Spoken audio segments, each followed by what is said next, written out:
ഇവനീ ഓടെ ചാടി കിടക്കണമായിരുന്നു. അതിനുവേണ്ടി ഒരു കല്ലിൽ ചവിട്ടിയപ്പോൾ തെറ്റിയടിച്ച് വീണു. ഭാഗ്യത്തിന് അവന്റെ കൂട്ടുകാരൊക്കെ അടുത്ത് തന്നെ ഉണ്ടായിരുന്നു. അവന്മാർ സൂക്ഷ്മമായിട്ട് ആ കല്ലിൽ നോക്കിയപ്പോഴാണ് എന്തോ ഒരു പ്രത്യേകത തോന്നിയത്. അങ്ങനെ അതെടുത്ത് കഴുക്കടിപ്പിച്ചു. നല്ല ഭാരമുള്ള ഒരു വലിയ പെട്ടിയായിരുന്നു അത്. അവന്മാർ ആ മണ്ണ് തുടച്ചു കളഞ്ഞപ്പോഴത്തേക്ക് മിലിറ്ററി എന്നൊക്കെ അതിൽ എഴുതിയിട്ടുണ്ടായിരുന്നു. ആദ്യം വിചാരിച്ചു അതിൽ തോക്കോ ബോംബോ ഒക്കെ ആയിരിക്കുമെന്ന്. പക്ഷേ കുറച്ച് ടോയ്സ് മാത്രമായിരുന്നു അതിലുണ്ടായിരുന്നത്. മുഖംമൂടി, പിന്നെ ഒരു ഗ്ലൗസ്, അത് കൂടാതെ ഫുട്ബോൾ പോലെ ഇരിക്കുന്ന ഒരു വ്യത്യസ്തമായ ബാൾ, ഇതൊക്കെയായിരുന്നു അതിലുണ്ടായിരുന്നത്. പിന്നെ ഇവന്റെ തലയിൽ മാത്രം വെക്കാൻ പറ്റുന്ന ഒരു തൊപ്പിയും അതിന്റെ കൂടെ ഉണ്ടായിരുന്നു. നോർമൽ ആയിട്ടുള്ള ടോയ്സ് ആണെന്ന് വിചാരിച്ച് അവന്മാർ അതിനെ അധികം കെയർ ചെയ്യാതെയായി.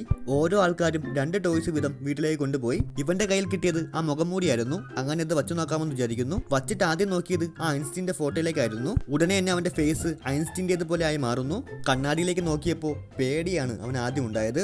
പിന്നീടാണ് അത് ആ മാസ്കിന്റെ പവർ ആണെന്ന് അവന് മനസ്സിലായത്. ആ പെട്ടിയിൽ ഉണ്ടായിരുന്ന എല്ലാ സാധനങ്ങൾക്കും വ്യത്യസ്തമായ ഓരോരോ പവേഴ്സ് ഉണ്ടായിരുന്നു.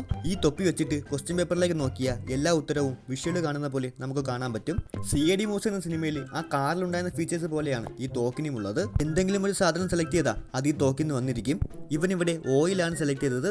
ഈ ബാളിന്റെ കാര്യം പറയുകയാണെങ്കിൽ അതൊരു ഫ്യൂച്ചർ കാണിച്ചു തരുന്ന മെഷീനാണ്. ഒരു മിനി കമ്പ്യൂട്ടർ എന്ന് വേണമെങ്കിൽ പറയാം. ഇവന്മാരതിൽ നാളത്തെ കാര്യം സെർച്ച് ചെയ്ത് നോക്കുമ്പോൾ അവർ 4 പേരും മിസ്സിംഗ് എന്ന് കാണിച്ചേക്കുന്നു.